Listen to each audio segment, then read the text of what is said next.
The Irishima Talks are something we moved on from way too fast. We're so focused on the hype and tragic moments we treated the Irishima Talks as nothing more than a prelude to the Seitei War. And that's the problem. In doing so, we miss something crucial. The most important world building and thematic shift in all of Kagurabachi. The Irishima Talks aren't just an action catalyst or a fight scene. They are Kagurabachi's thesis statement on historical retribution, the failure of diplomacy, and the cycle of generational violence. Right at the beginning, we see the setting where the meeting takes place, a peaceful beach beside the ocean framed by a single pine tree. It looks like the perfect backdrop for a battle of words rather than weapons. Or so we thought. The Irishima Talks weren't a negotiation, far from it. It was an execution of raw leverage and power. The Mikaboshi royal family didn't come to negotiate. They came to deliver a 1,000-year-old verdict and a deep historical grudge against Japan. Most diplomatic discussions in fiction follow a classic trope, give and take.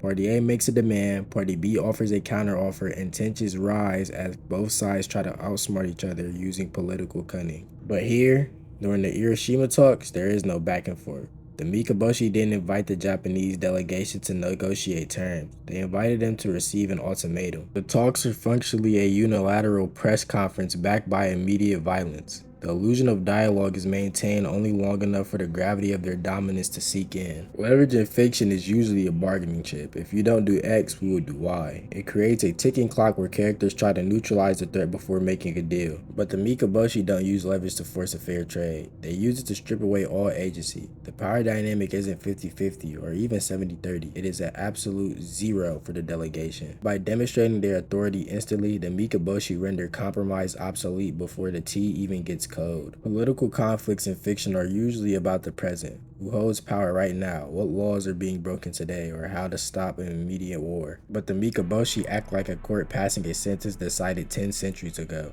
To them, the Japanese government isn't a pure state. They are the descendants of those who defaulted on an ancient moral debt. The talks are simply a bailiff reading the sentence. You don't negotiate with the judge when you're standing in the dock. You just hear the verdict. We call them talks because there were chairs and a table and two sides sitting across from each other, but Hokazono tricks us with the staging. In reality, it wasn't a meeting of diplomats. It was an executioner reading a warrant to a condemned prisoner. The Mikaboshi only gave Japan the illusion of choice. But we also need to change how we look at the Datenseki. We tend to view the Datenseki as just a magical rock that powers the Mikaboshi and the enchanted blades. Instead, we should look at it the way we view oil, as a strategic political commodity. The sudden discovery of Datenseki following the earthquake mirrors a real-world geopolitical conflicts over natural resources. It highlights how natural disasters and resource booms reignite ancient territorial disputes that society pretended were long buried. The true terrifying danger of the Datenseki isn't the power-ups the characters get when using it.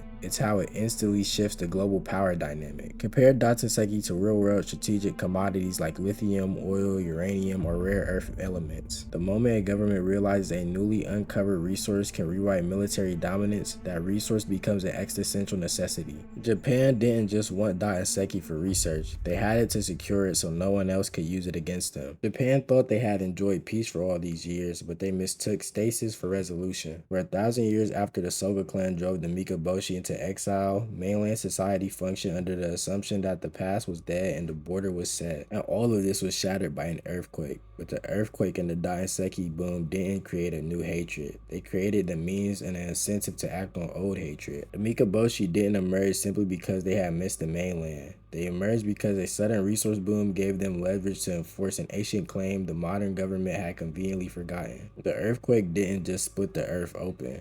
It split open the illusion of modern peace.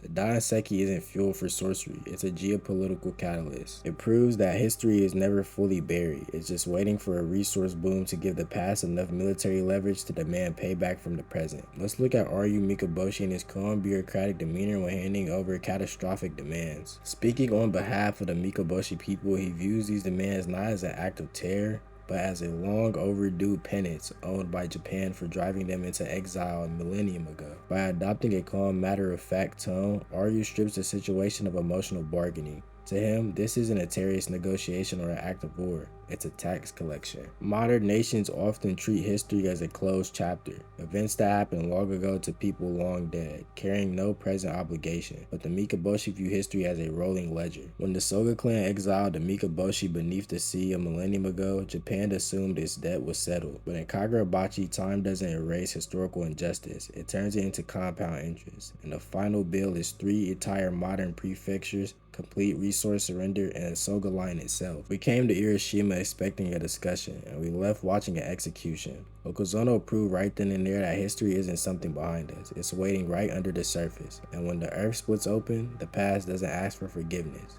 it demands it to do. The Irishima Talks was glossed over due to the week-to-week hype surrounding the action during the arc. That's understandable for a weekly battle shonen, but once the dust settles and we take more time to look at the intricate details of the Irishima Talks and Kagurabachi as a whole, we find out the true beauty in Hokazono's writing. In a medium dominated by weekly shonen hype, it's easy to treat the Irishima Talks as a simple bridge between fights, but stripping it down reveals what Kagurabachi is truly capable of.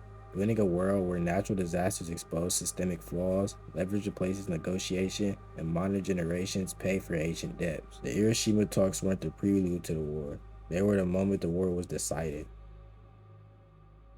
What do you guys think about Hokazono's political world building in this arc? Let me know in the comments below. Leave a like if you enjoyed this breakdown and subscribe for more deep dives. And I'm out.